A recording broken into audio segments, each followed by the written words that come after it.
glimpse of stalking was looked on as something shocking, but now God knows anything goes.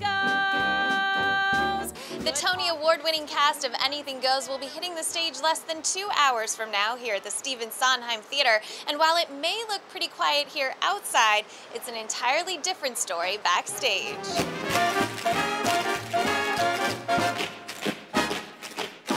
From wardrobe, we get the costumes where they need to go and put them on who they need to go on.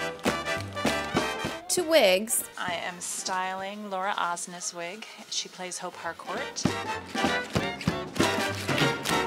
There's a lot going on below deck on the SS American. And who better to show us the ropes than Lord Evelyn Oakley himself? I am here now on the Anything Goes stage with the incredibly talented Adam Godley. Necessary. And he is going to walk us through what happens between now and showtime, and it gets pretty crazy. Everything that happens on stage couldn't happen without an extraordinary team of talented and devoted and professional people. So we're going to go backstage, and I'm going to introduce you to some of them and show you all the work that goes into making what happens on stage possible. The whole piece takes place on a ship, the SS American, and this is Derek McLean's award-winning set. As I said, in an hour and a half or so, it'll be covered in dancers and actors with an orchestra underneath us. This is Lord Evelyn's stateroom set, which moves downstage. I'll show you how all that works, all the hydraulics which happen underneath. And behind it you can see a bank of lights which light this huge scrim which the audience see behind the ship. The funnels of the ship which show clouds and sun and stars, and back here now it's very quiet and very empty.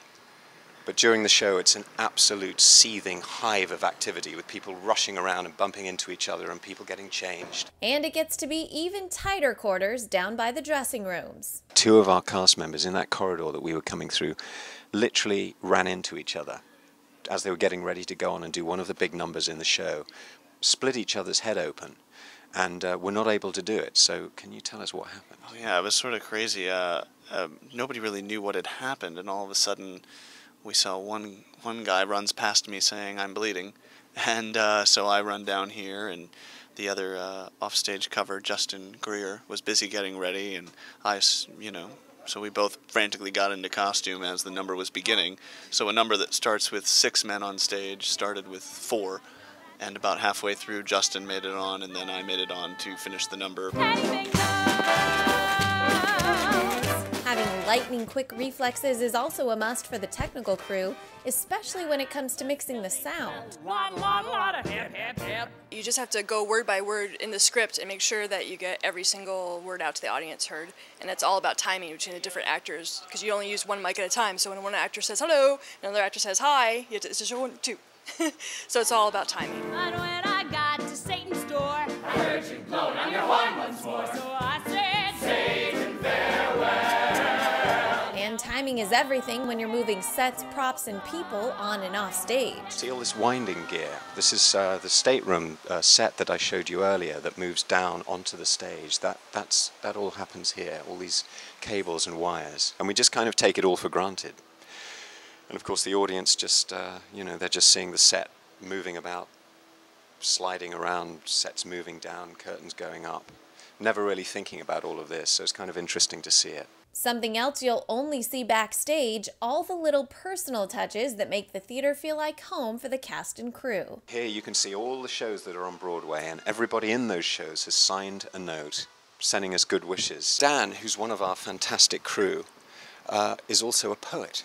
And once a week he produces a sonnet. I want to show you this, which is everybody's laundry bags. It's a little bit pervy, but it's theatre, and I don't think theatre can be too pervy. Here's an example. Joyce Chiddick wears a commando thong, Rolls Royce something or other, sparkle hose, and Walford fishnets. There's no secrets between anybody in the theatre. And here's another secret revealed. Hidden among all the cleaning products in the laundry room, there's a little bottle of vodka, which apparently is sprayed under people's arms, on the costumes, under the arms, to keep them fresh. It's the Valor, it's the Vinner, it's the Voice, it's the Lovely. So there you have it. It's starting to get busier now. I've got to go off and get my costume put on and put some makeup on and do a show. Meanwhile, back outside, you can see the doors have opened and the line of people, which now wraps around the building, has begun filing into the theater. So I guess the audience are all out there and we've got to do a show for them. So I hope you enjoyed this little tour of our world. You see how important all these people are to make the show happen. And I hope you found it interesting, and thank you, BroadwayWorld.com.